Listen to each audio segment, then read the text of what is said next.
How's it going, guys? It's Sunday, around 11:30. The view you should have is Udizzy's shop, and unfortunately it's not going to be today. I already contacted him. What is happening is next Sunday morning I'm going to pick up the Roobster and we're going to head up there together. Okay? Actually, that became the plans as of last night. Man, look at that. Closing the garage door.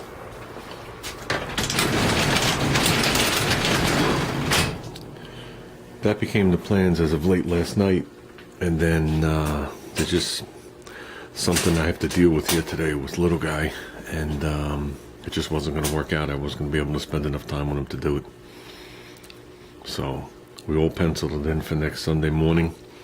Probably going to leave the house a little earlier this time. Get up to his house a little earlier. Then on the way back, we'll stop at Roobster's house. I'm going to stop at his house on the way up, but I'll spend a little bit of time there so I can check out the Nova. Either he wants me to drive it or he wants to take me for a drive. So I'm figuring if I'm going up there and he's taking me for a ride in the Nova, there are certain things that I got to take care of. And I think that's one of them. I think we're going to need a crash helmet, considering Ruben touched the brakes. But then again, he touched the carburetor too, so we might not get up to speed. So, no, I think it'd be a fun day. Fun day. Udizzy says I'm the first person that's come to a shop, and I'm going to make sure I get through the door before Ruben.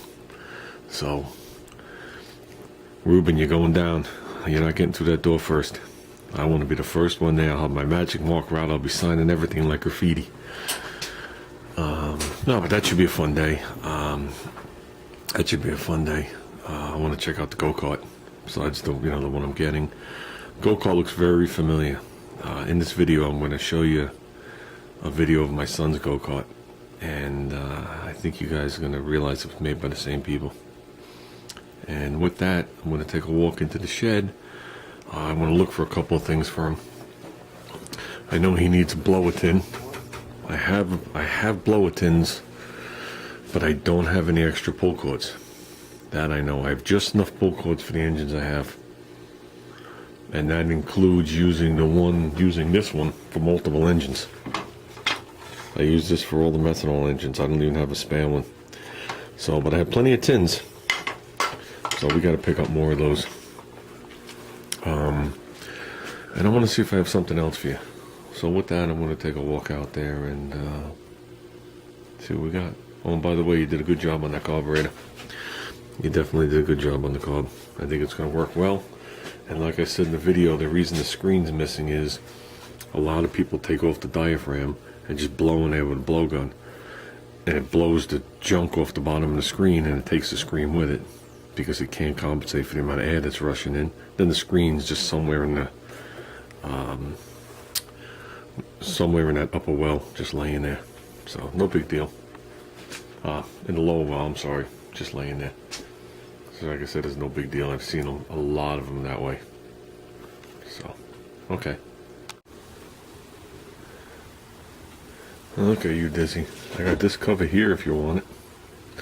The only difference with this cover is it's got this shield, which they pretty much used on snow blowers. Shield can come off. It's only held in with like 4 spot welds. Either that or you could leave it. I think it's a pretty cool look. I have that. I have a cylinder head for you that you'll see later on in the video. Okay, Udizzy, here's your head. You can see the edge where the gasket goes on. It's higher than the combustion chamber. Well, actually, this is the combustion chamber, but where the top of the piston would be where the quench is. Okay, we're going to narrow that down a little bit because the thickness of your gasket is more than enough for a quench area. You're looking for about 30-35 thousandths, and your gasket's more than that. I have my feeling gauges. I forgot my straight edge at home. I'm going to show you with a piece of plastic. That's the best I can do. There's nobody here for me to grab a straight edge off of. So basically, I put it across and I take a 24 thousandths It just slips under there with resistance. I've already checked it. A 27 doesn't go in because that's the next one in this particular set. And a 22 is loose in there. So you got about 24 thousandths. We're going to take it down a minimum of 24 thousandths. Probably going to go a tad bit more. I don't want to weaken this too much. Okay, then maybe we'll just clean over this edge a little bit. We'll call it good. So that means this whole particular area here is going to be down 24 thousandths as well as your chamber. So it's going to boost up your compression, give you a little bit more power. Okay? If you ever look at a cylinder head from a 4-horse, a 4-horse is already milled down and the chamber is already smaller. But the problem is when they made the 5-horse and they increased the volume, to put it into that small area raised the compression more than they wanted. And they wanted you to run regular gas, not super. So they came out with these heads. You see the same on the 2, 2.5. You see the same on the 3, 3.5. So the 4-horse heads are a good thing to get, but they're illegal for kart racing. So you're not even allowed to mill it. So we're going to mill it. Let's get going. I just want to say one thing. I'm a firm believer in flow versus compression. Something that flows better, like unshrouded valves and a flow and whatever it is, will always make more horsepower than higher compression.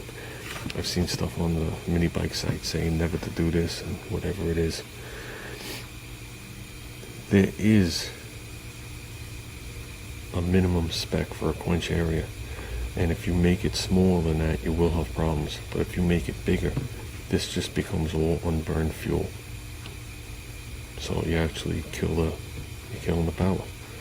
We are going to bring it to still above the minimum spec. I have a friend's engine, 10.4 to 1 compression, 670 horsepower, pump gas, no nitrous, no superchargers, no anything. Powering a 3,500 pound car into the 9s. It's all flow.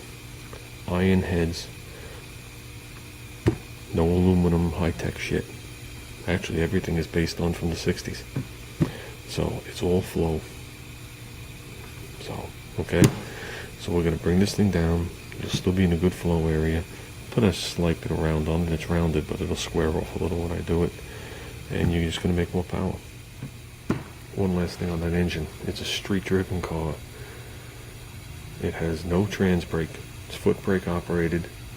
He runs a 10-inch wide slick, which is an 8-inch slick because it's a street slick. Okay, drag radial. And it's only a shade over 400 cubic inch and it's a small block.